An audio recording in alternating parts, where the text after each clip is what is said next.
nation's largest school district is under scrutiny today after its school board voted to strip all religious holidays from the New Year's school calendar. That includes Easter, it includes Christmas, and even Yom Kippur. Well, the controversial decision comes after Muslim leaders in that community asked that equal recognition be given to at least one Muslim holy day. But was this the right way for the board to respond, to remove all the holidays from the calendar? Well, we're glad to have with us this morning Director Kirk Cameron joining us on the couch. Good morning, Kirk. Hey, great to see you guys. This has got to be a little awkward. She revealed earlier that in fourth grade you were it for her.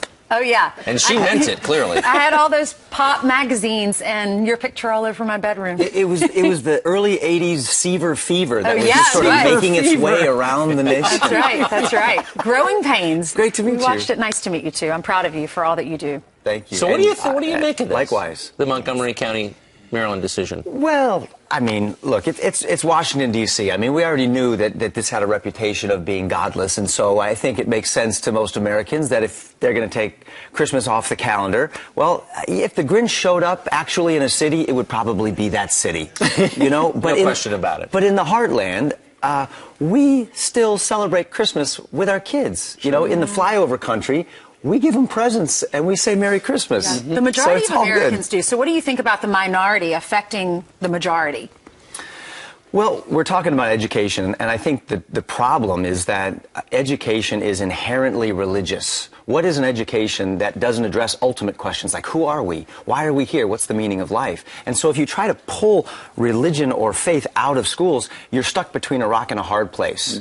And that's why my wife and I have actually provided a kind of education for our kids that Christmas cannot be removed from.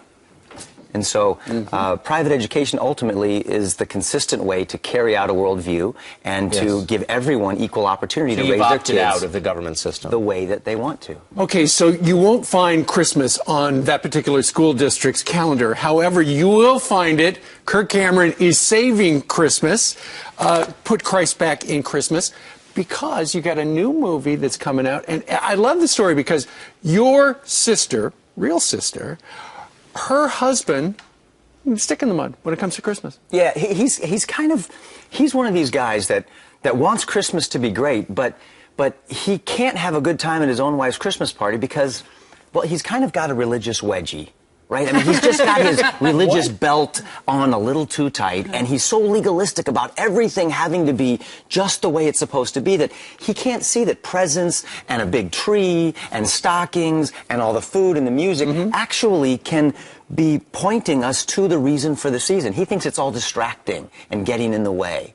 And so my job... Too much commercialism. Too much commercialism, and then there's all the paganism, and then there's all of the secularism, and my job is to say, hey, bro, and grab him by his Christmas sweater and say, you're ruining the party for your whole family. You're listening to the wrong people who are wrecking Christmas. You need to go back in there, apologize to your wife, and save Christmas for your kids. And when can we see this movie? When's it in theaters? This weekend. On this Friday. Weekend. It starts on Friday it starts. 2 weeks only in the theaters. Does he take your advice?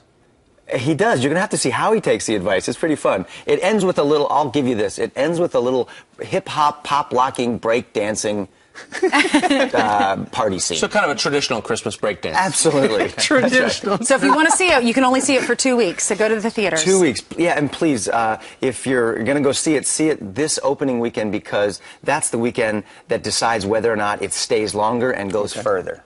I know there are a lot of people who would love to extend that message all across the country. Kurt, it's always a pleasure. Once again, check out the movie this weekend, Saving Christmas, Put Christ Back in Christmas. Thank you. Thank you so much. See you. And nice to finally meet you. I had posters of you, too. Did you? Yeah. You know, my wife had posters of you on her wall when she was a kid. Really sick. Come on. All right, now we're really getting weird. Whoa!